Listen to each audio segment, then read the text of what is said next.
So I'm Rabbi Devorah Lynn, and I am a co-chair of Jewish Earth Alliance with Mirla Goldsmith. And I want to welcome you all to our monthly network meeting, our gathering together where we support each other and also learn about what we are working on. And tonight is no exception. So just to let you know how the meeting will go, we try to keep it to exactly an hour. So we're opening it now, and I'm going to give an invocation with a little bit of Torah. Then we'll have a few announcements, and then we will have our speaker tonight, who is going to speak on the wildlife bill. And then we're going to have some breakout rooms by regions, by states, actually, that's related to the lobbying that we did in February. We want to continue that energy of people working on their lobbying and having as many close contacts with members of Congress as possible. Then we're going to do that in breakout groups, and then we'll come back and make a couple of closing announcements, and then Rabbi Melanie Aaron on our steering committee is going to lead us in counting the Omer, and she will explain that a little bit if you're not familiar with that. So let me begin. In honor of my father's 20th yahrzeit, Sol Lynn, I say these words of Torah. In the last decade, a very important and provocative conversation has been evolving around gender fluidity and the use of pronouns. Much thoughtful effort has contributed to a re-examination of our traditional use of binary pronouns in the English language and in Hebrew as well. And tonight I wanted to take a step back for a moment and take a wider perspective that relates to our work here and see what the Torah has to say about it. The creation of the first human story in the book of Genesis is pretty well known. Adam, or Adam in Hebrew, whose name derives from Adamah, which is the word for the dirt of the earth, which God made, how God made this earthling with mud, is really quite a clever pun to give him the name Adam. But you may not know that the description of Adam's creation says literally in Genesis 1, verse 27, Elohim created this earthling in God's image, in the image of God, Elohim created it. Male and female, God created them. Male and female, God created them.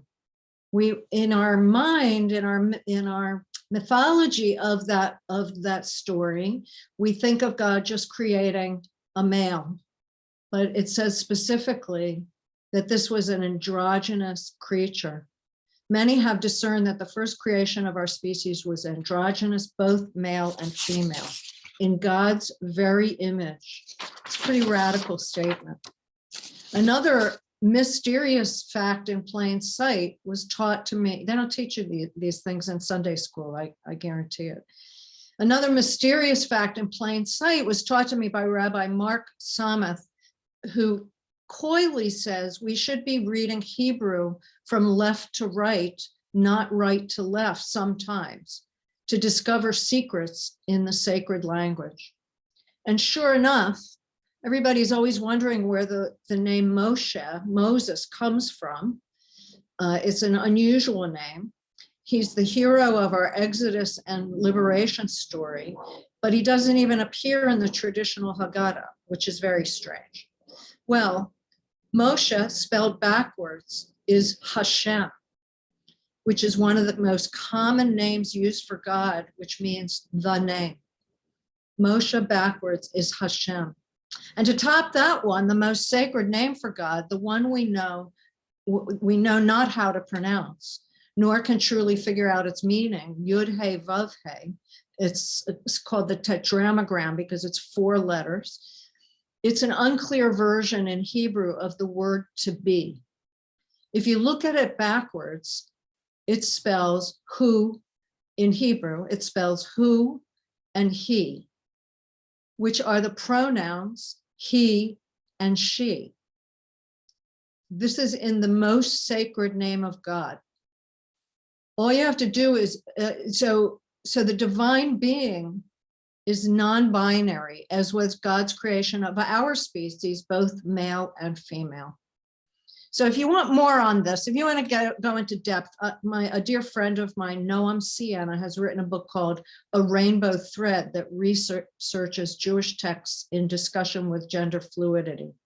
So you're probably saying, Rabbi, why are you talking about this tonight? But let me step back a bit farther to look at an even bigger picture from another source. This generation's wrestling with the adoption of new and more accurate uses of pronouns to fit people's sex and gender expression, but we still characterize animals and plants as its. Robin Wall Kimmerer, who is a Native American botanist and author of Gathering Moss and Braiding Sweetgrass, and a recipient last year of the MacArthur Genius Award. I know many of you have read her beautiful books. In discussing the grammar of animacy in her article, Speaking of Nature, Robin Kimmerer suggests we use the pronouns ki, ki, as a singular pronoun, and kin, kin, as a plural pronoun. Both are derivatives of her native language, Potawatomi, to refer to all animate beings in the creation, including members of the plant kingdom. She teaches that in some indigenous languages, the word for plants means those who take care of us, which, I don't know, there's something that kind of really tugs at my heart with that one. One of her students remarked that the word it numbs us to the consequences of what we do and allows us to take advantage of nature, to even harm it, free of guilt, because we declare other beings to be less than ourselves. They're just its, they're just things. How can we continue to call the beings that take care of us, the plants, how can we continue to call them its? This seems appropriate to mention tonight when we are highlighting the Restoring American Wildlife Act legislation that spotlights our power and yet our impotence over the wild world. The use of ki and kin might also solve the genuine but complicated problem of offering respect to our fellow persons with just one singular and one plural pronoun that covers every single being on earth. Ki and kin, I'm going to start using it at our network meetings under my name. And I invite you all gently, as a statement of our woven relationship and obligation to the inhabitants of earth, to join me if that feels right for you. A blessing for you. May your exploration of new grammar to join us to the natural world bring respect and love to earthlings, to all species and all creation. May this recognition of spirit, of ruach and life force be recognized in all that is the gift of creation, so that we may treat all we encounter with true divine reciprocity and create a world without exploitation, a world with humility and tikkun olam, repair and healing. So blessings to you all on the sacred work that you do. And thank you so much for listening to this bit of Torah tonight. We'll say amen to that. So first of all, thank you all for your comments. First of all, I'd like to thank two of our new members. Let me put this on gallery so I can see everybody. There we go. Okay. I'd like to thank two of our new members to our steering committees, and I hope they are here. I know Phyllis Blumberg, can you turn it, is your video on, Phyllis? Where are you? Phyllis, can you turn on your video so we can all see the real you? Up. All right, well, we'll take the picture of you. Phyllis is from Sinwood, Pennsylvania, outside of Philadelphia. Kenwood. Pardon? Kenwood. Kenwood. Kinwood. And she's a stalwart of the Environmental Defense Fund and of the Jewish Climate Action Network of Pennsylvania. And she's going to be working with us to help our partners have a stronger voice by participating in Dear Congress letters and letters to the administration that are circulated by our allies. And then I want to also welcome Abby Horwitz. Is Abby here tonight? Does anybody see her in the? I don't see her yet. No, she's not here yet. But she's from nearby, all of us in the DC area in Chevy Chase, and she's going to be strengthening our communication with activists across the country by handling our correspondence and managing our growing mailing list, which is now over 1,200 people.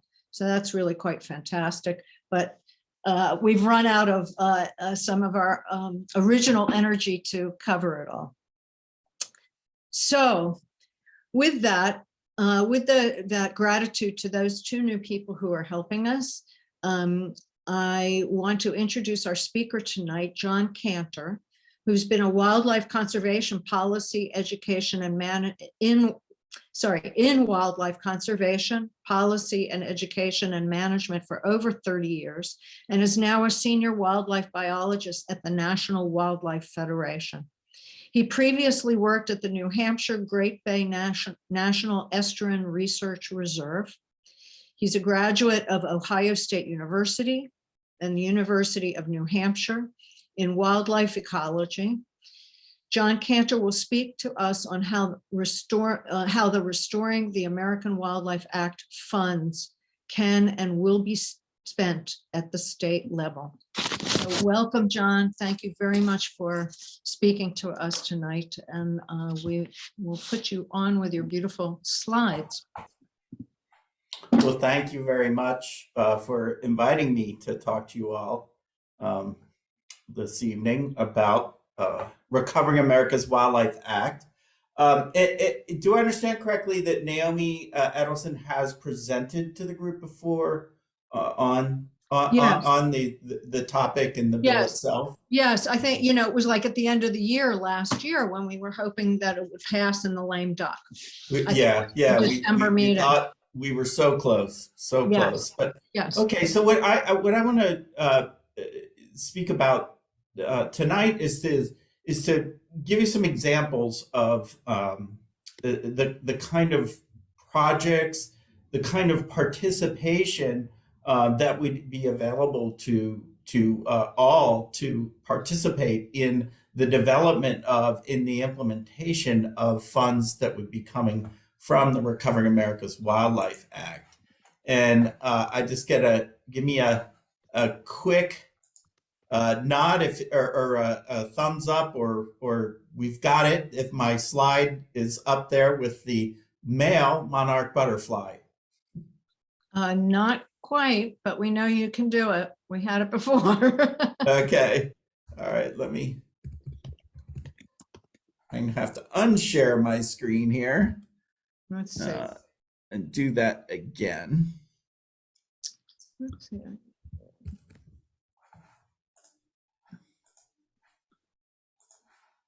Okay.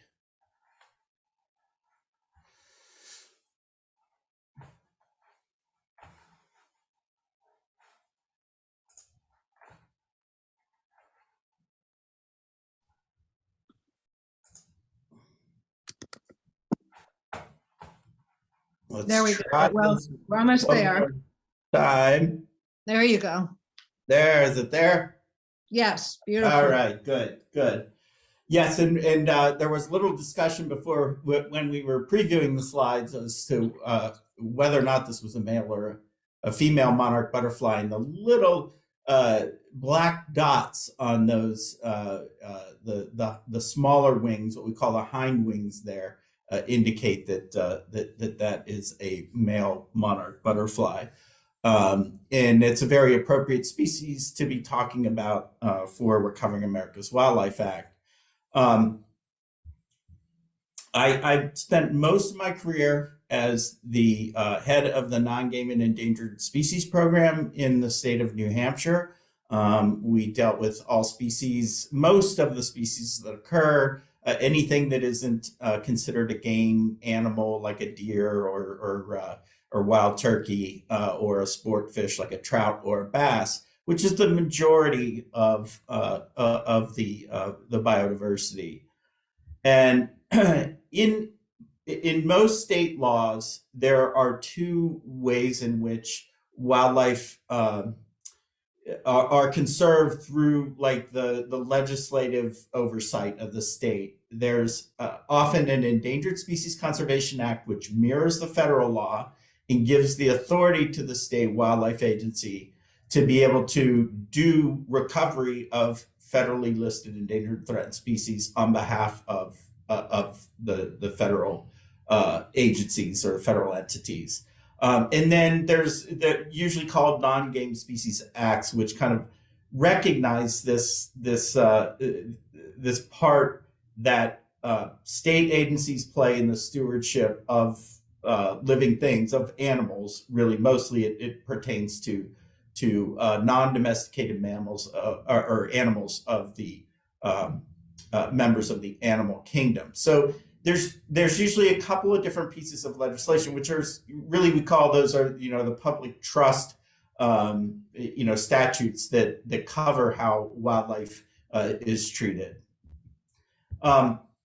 In the early days of these programs, which really kind of got their footing in the early 1980s, there was a lot of emphasis on bringing back the birds of prey and the other bird species whose populations had been decimated by the use of DDT, which was commonly used as a pesticide until it was made illegal out in the 1970s. And that pesticide itself caused thinning of the eggshells.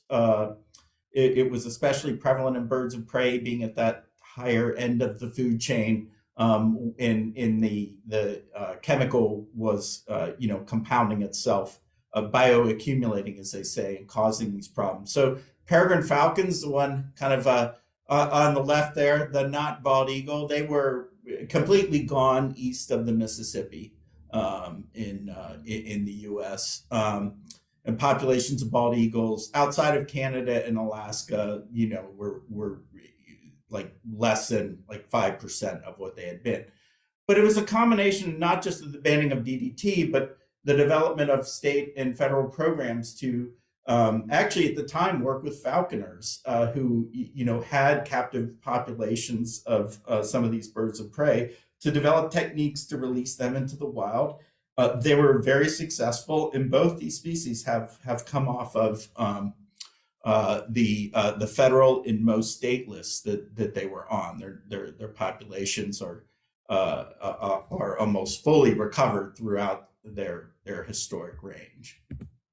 And so we have this focus that came after the passage of the Federal Act on endangered species, things that were on their way towards extinction, and there's no money to cover things before they get there, or to get to understand what are our populations of native dragonflies like, how are our frogs or turtles or salamanders doing, and so states develop a variety of different, mostly kind of voluntary approaches.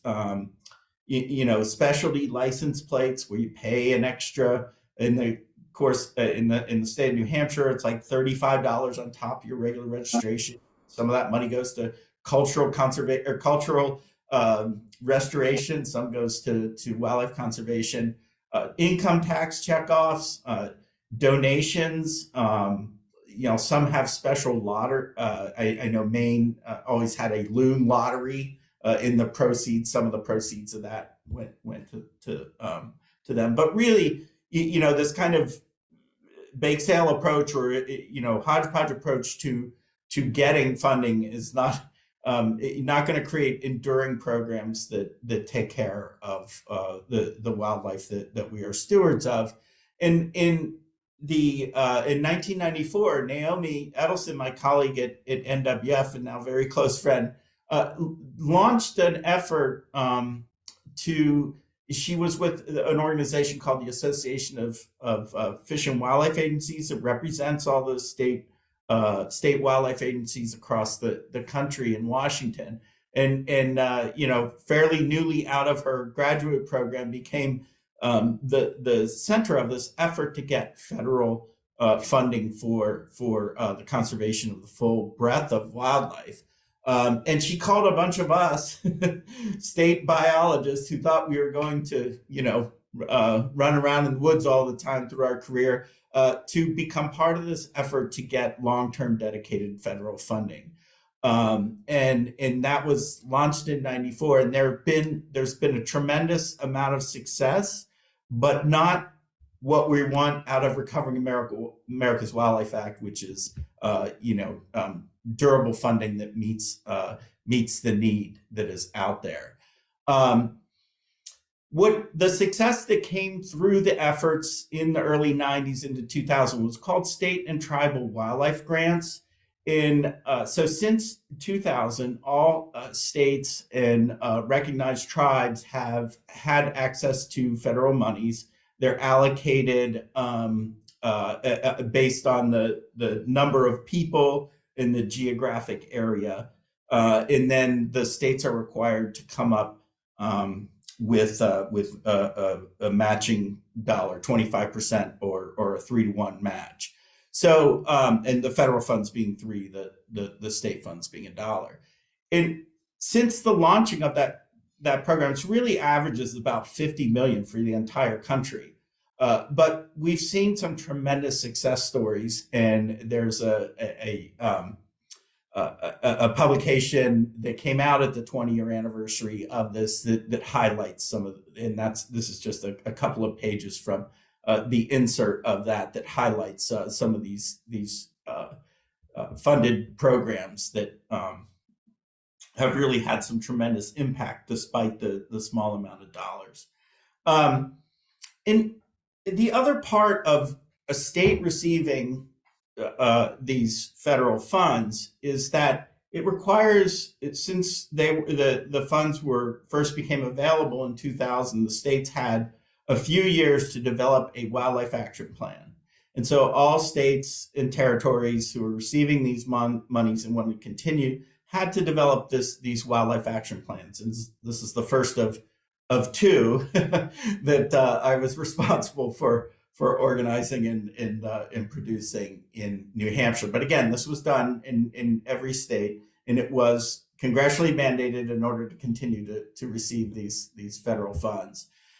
In these wildlife action plans, you're asked, to go through these 8 required elements. You need to identify the species that you think are at risk, and what habitats they depend on.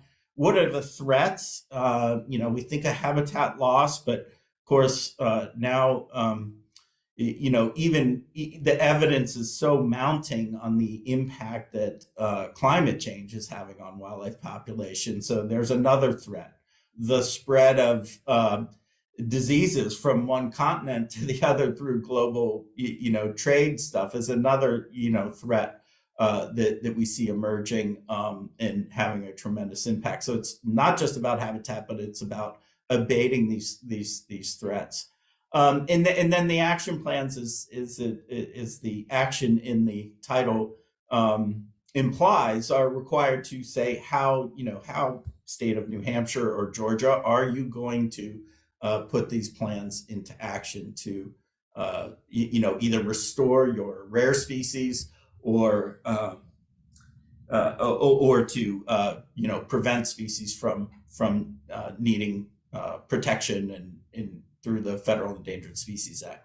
And most states have a very kind of partner approach where federal agencies, state wildlife agencies, university entities, universities, private conservation organizations and such got together.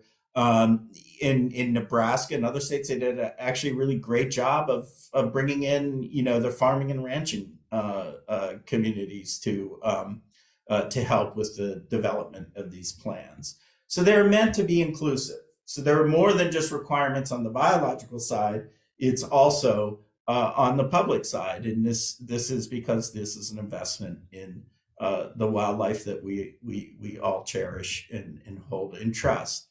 And some of the programs that we enacted through, primarily by having access to these new federal funds, and were centered on the restoration of some of our shorebird and seabird populations. For those of you that spend time on a coast, whether it's California with the snowy plover, or on the Atlantic coast, or along some of the major river systems, the piping plover, these are beach nesting or open sand nesting bird species that often are in places where there's a lot of people, and so many programs have been put into place to to cordon off areas where the birds need to nest, and to provide education information, and to kind of monitor the birds as they go about raising their young in these what are often very busy recreational places in the summer. Another good example of how the funding was used in New Hampshire through state wildlife grants was the Karner blue butterfly. It had been extirpated, meaning it had gone extinct. I found what was probably likely one of the last wild flying New Hampshire butterflies, Karner blue butterflies, and thankfully New York population of butterflies was still doing fairly well, and so we started a captive propagation program in an old, not an old, but the New Hampshire Army Guard facility in near the Concord Municipal Airport. And by raising butterflies in captivity, getting them from their egg to their adult stage, we have been able to restore a population of a species that had become completely extirpated from the state. And to go with the propagation in the translocation of species from one area to the other is habitat restoration and management. In the center, we have there were generations of elementary school students from the public schools in Concord, New Hampshire, who planted wild lupin, which is the host plant, the only plant that is eaten by the caterpillar of the Karner blue butterfly. So generations of students planted these wild lupin out there. These are the more mechanical prescribed burn and the other cutting techniques and stuff that we use. The area, I call it the mini prairies of the Northeast.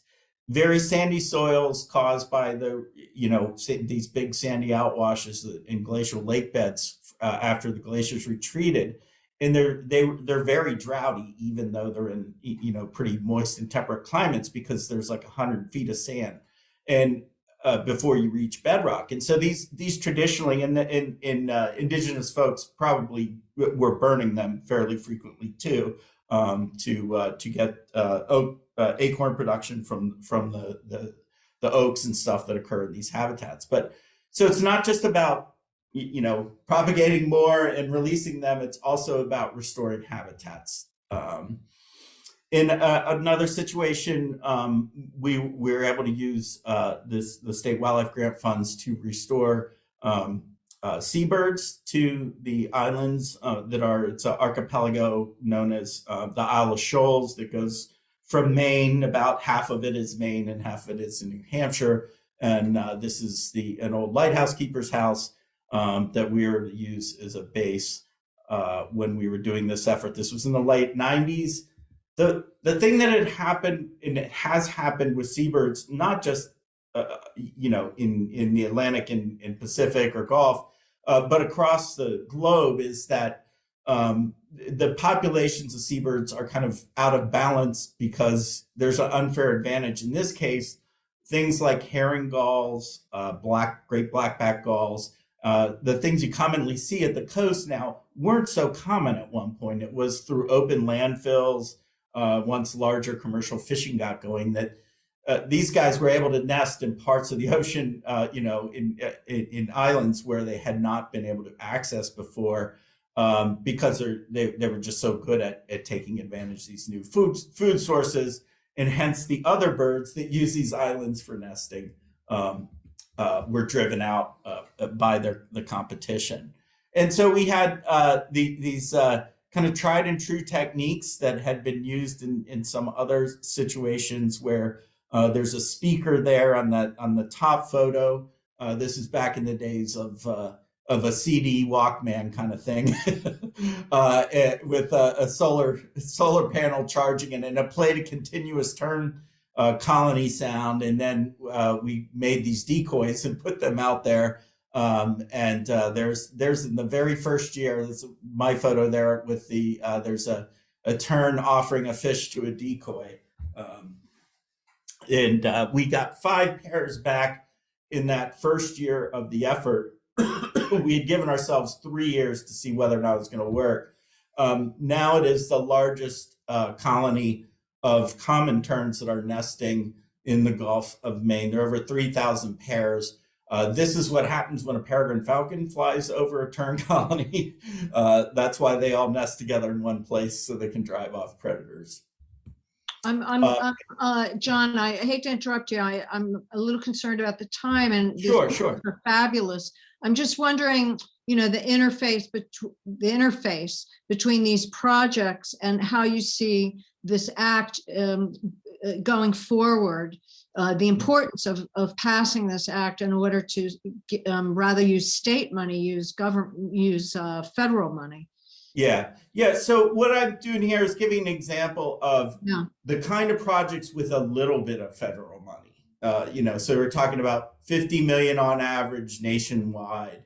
And so it allows us to focus on the most urgent needs, but it prevents us from getting to the species that aren't quite there yet, that are still holding their own maybe, but we just don't have the resources to get to. So when I use the example of state wildlife grants, we'll call it mini Recovering America's Wildlife Act, which is not nearly enough. And in this case, these are just examples of how we put that small amount of money to work to make a big difference.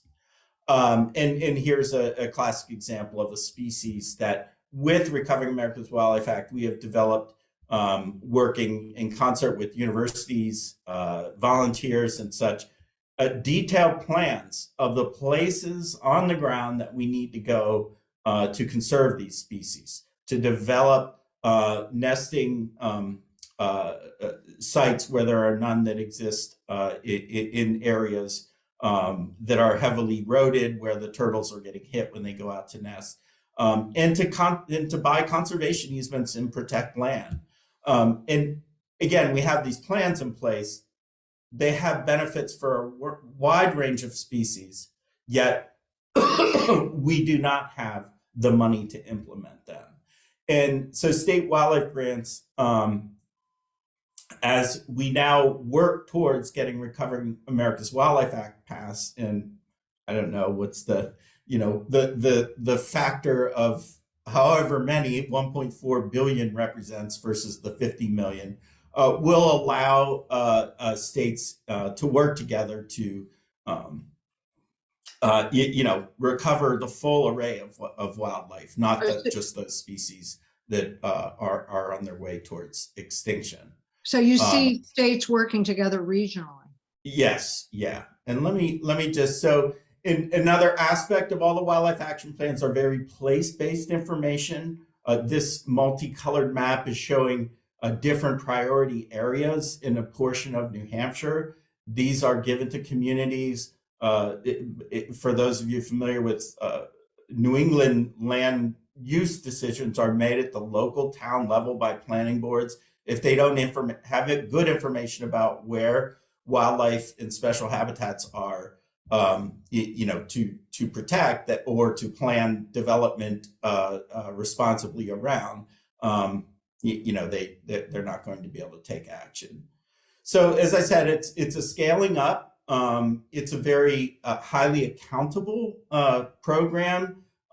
in that there are these plans in place. There are, like there is with any granting program through the federal government, there's tracking systems down to the dollars. So accountability is important to a lot of people. Again, there are 12,000 species that states have identified needing conservation attention, and that overlaps with the species that are also federally listed. So that I don't run over time, we're just about there, huh? I could wrap up here. I want to allow people to ask some questions. Yeah, if you have yes. a question and you want to put it in the chat, that'd be great. I've got a couple questions already. Yeah. But go ahead, finish.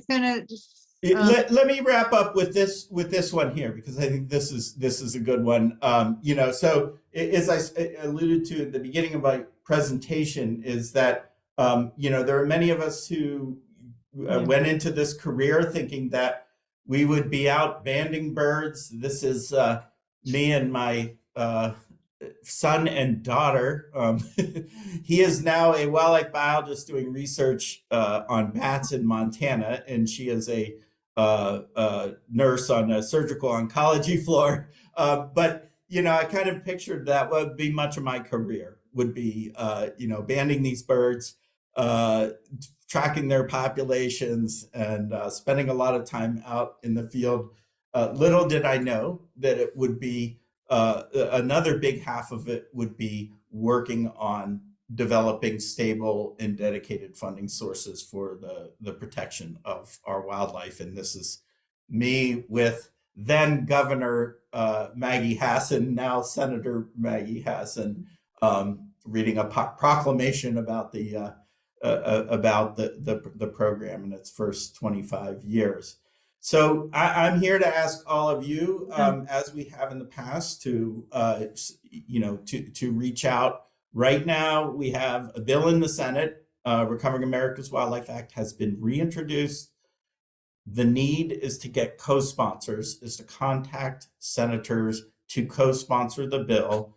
I can send out the actual bill number later, but it's sponsored by Senators Heinrich from New Mexico and Tillis from North Carolina.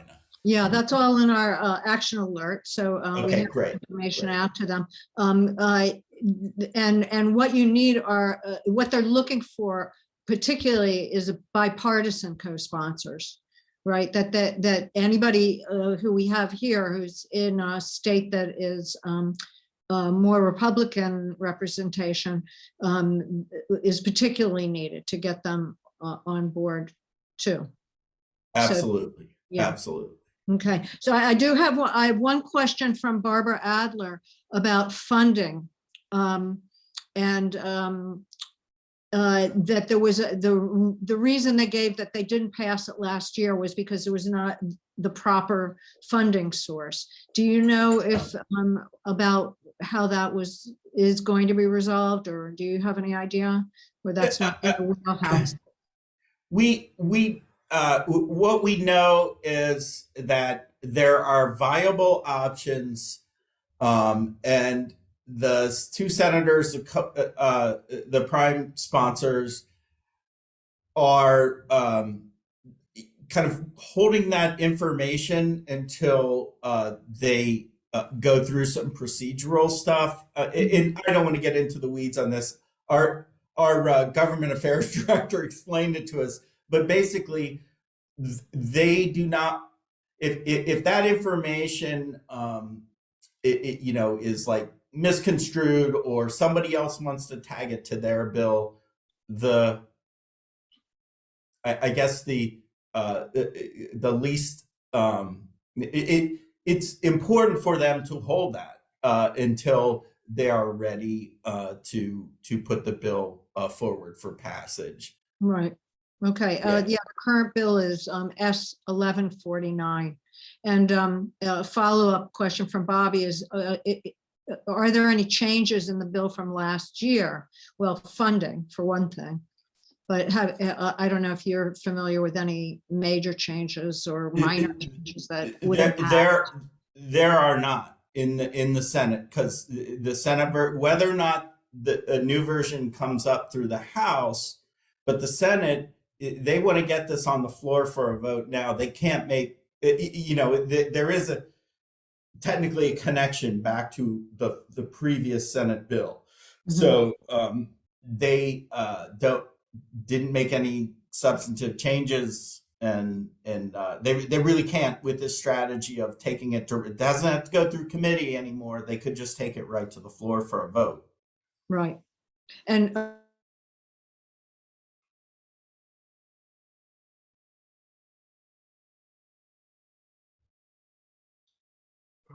am I speaking? You froze on. Frozen a bit. You froze. Oh, I froze. So it's out of committee, right? Yes, it passed through committee, and without, is my understanding, again, I'm the wildlife biologist on this end of the things, but I'm getting better at this policy information, is that without, as long as they're not making these, any substantive changes, that they do not need to go back to committee. Right, but it's got to go back to the House. Maury Edelman is asking, didn't the House pass this bill last session? The House will have to start. And they'll have to start over again. Right. So, yeah, and last year, and Bobby's saying last year, Senator Rubio co-sponsored, but his aide wouldn't commit this year. So, okay. But, yeah. So we need to work on them. We need to soften them up. Yes, yes. So absolutely. Get your pens out, everybody. Yeah. Any other questions? We have time for one more question. Are we good? If anybody, let me see. Let's see. I was going to ask, there was a lot of press in California about the bridge for the mountain lions, and they built this, or they're building this big bridge. It was all state funded. So is that a common thing to build wildlife bridges? Do you know? Yeah. So we were, Beth Pratt, my colleague, the director of our California office, was instrumental with that whole effort. There's a lot of private funding in that. Yeah, too. Annenberg, I think. Right. And I think Leonardo DiCaprio and some Sean Penn and some others. It's Hollywood. What can I say? Yeah. So at that scale, it's not common, and at that scale, in an already existing one of the busiest, interstates in the world, probably, that's uncommon, and that's why it's so costly. It's becoming much more common, and this year, and we were very successful in this. There's $350 million that is now available for wildlife crossings across the country, coming through.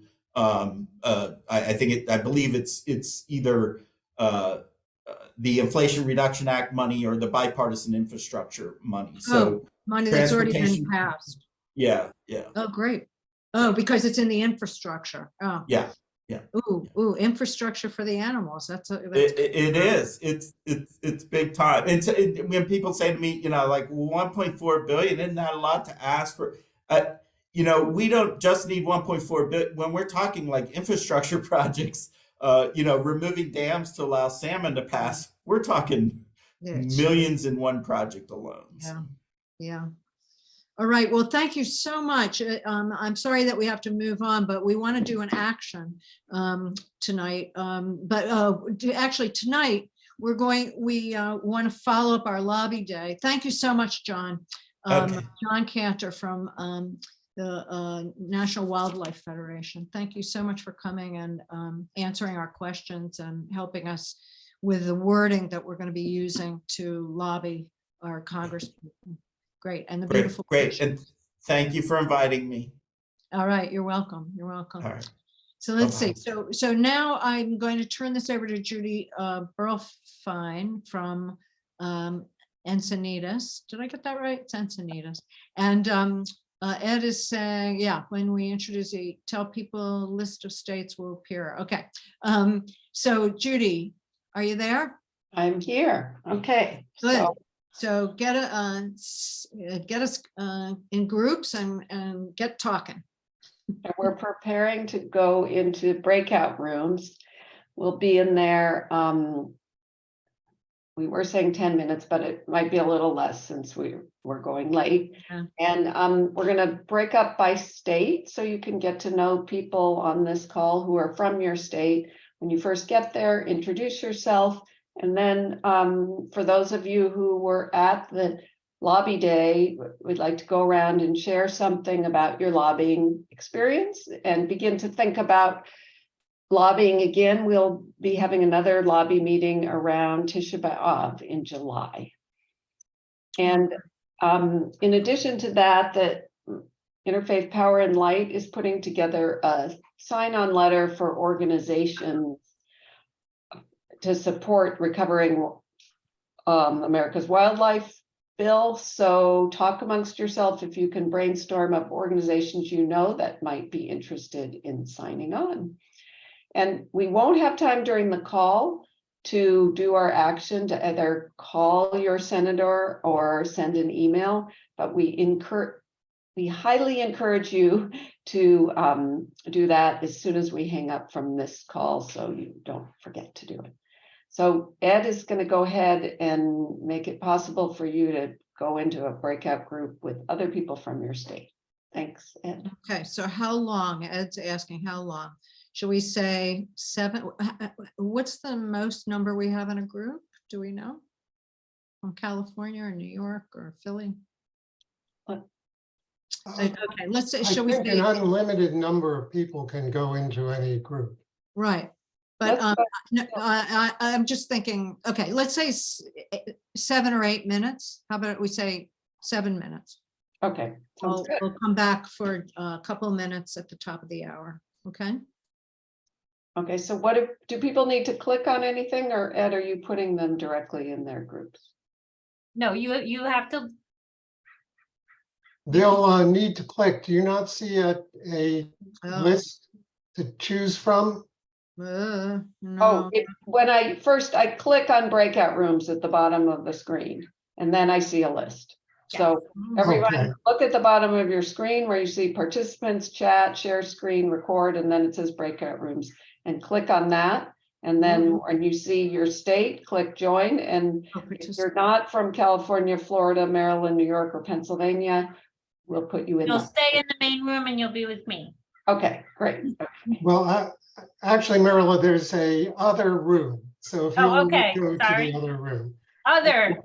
Everyone who's from Texas, North Carolina, I forget what other state. We have some really cool states represented tonight. Please go to other. And if you're having any difficulty finding that list, you may have to go to the 3 dots and the word more, and you'll find the list there. Can you just put me in the California group, because I have an iPad and I don't have this capability?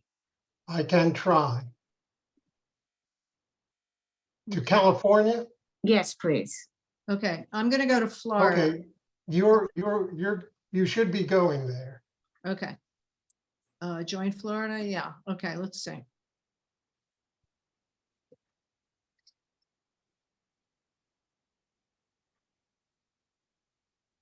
I don't have anything going on here. Are you on the iPad, Susan? Yes, I am. I'm on my iPhone, waiting to be able to put me on too. So yes, I have an iPad also, and usually there's a box that pops up on my screen and tells me to join. But it I didn't get that, but maybe we're already in that group. I only see a few people in the group. How many do you see when you look up? Oh, if each of you will tell me where you want to be, I may be able to put you there. James, where do you want to be? I'm in North Carolina. Oh, that would be other then in this case. Oh, I thought it was with Texas, but okay. Oh, no, Texas and everyone else who's not. So you can't put me in California? I think I can if you'll give me a moment. Okay, I see it now. Let's see, Susan. Oh, wait a minute. I think I see something. I got it. Oh, Thank okay. you. I was Thank you. about to get it to him. Dee, do you need to go? I'm the other facilitator. Okay. And Maury, where do you need to go? She said California, I think. Well, here she goes. Okay, And D, you need to be in other. Right, but it looks like You,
See it.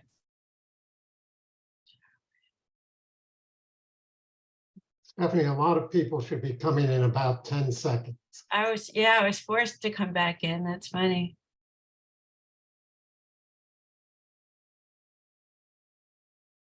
So, there we go. Okay. All right. Well, that was good. So I hope that you met people in your area, in your region. And somebody just quickly explain the IPL letter.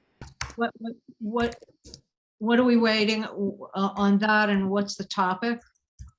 Yes, let me just briefly review that. So we're waiting for an interfaith letter that's going to be coming out to support the Recovering America's Wildlife Act, and we may want to make sure that lots of Jewish organizations participate in that. Okay. So watch the newsletter. As soon as the letter comes out, we're not writing the letter because it's an interfaith letter.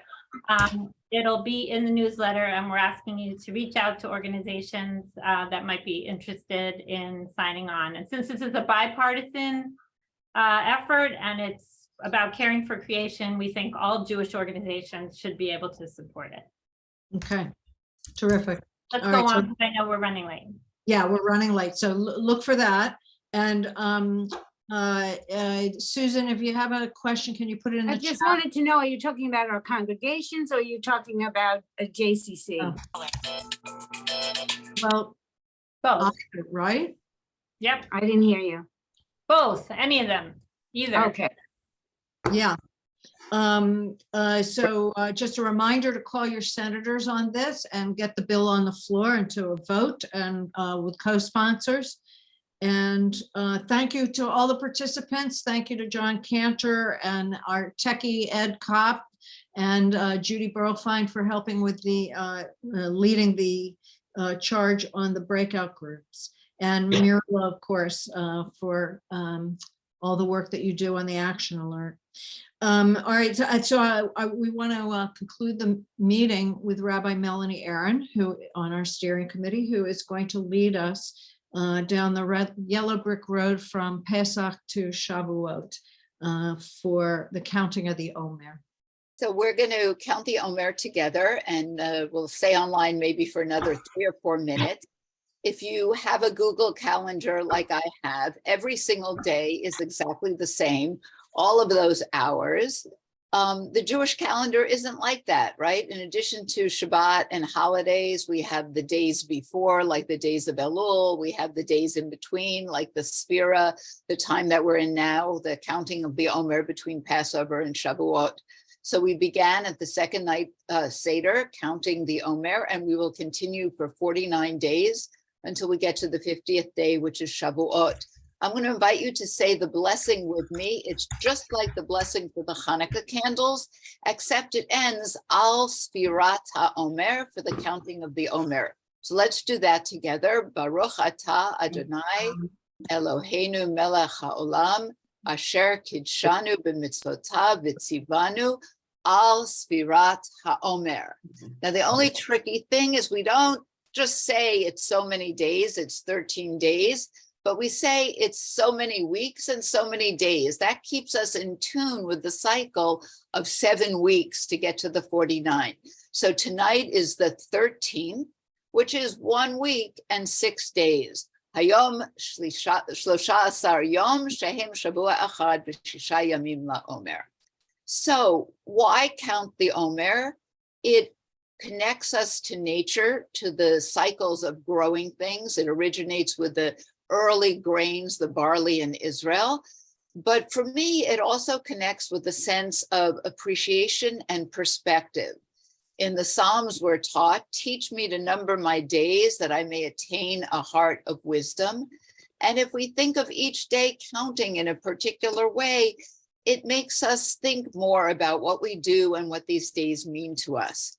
I had a friend in California, Kanter Wally Shack and Briskin, who wrote a wonderful song called Teach Me to Number My Days. And I couldn't find a recording of him singing it, and I couldn't reach him this afternoon, but I did find a recording of another Kanter singing it. And let's close by listening to that. I think it's 2 minutes. And Ed, thank you so much for putting it on.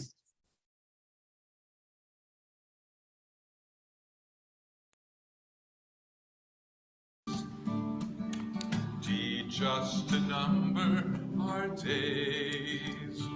Let us live each moment to sing your praise as you teach us to number our days. The number of our years may be many or few. We toil through our lives, then are swept away by you. We're renewed like the grass and fade like the dew. So teach us to number our days. Teach us to number our days. Teach us to number our days. Let us live each moment to sing your praise as you teach us to number our days. Give us the strength to seize each day, to fully live each moment as we journey where we may. For soon life is ended and we fly away. So teach us to number our days. Please join me. Teach us to number our days. Teach us to number our days. Let us live each moment to sing your praise as you teach us to number our days.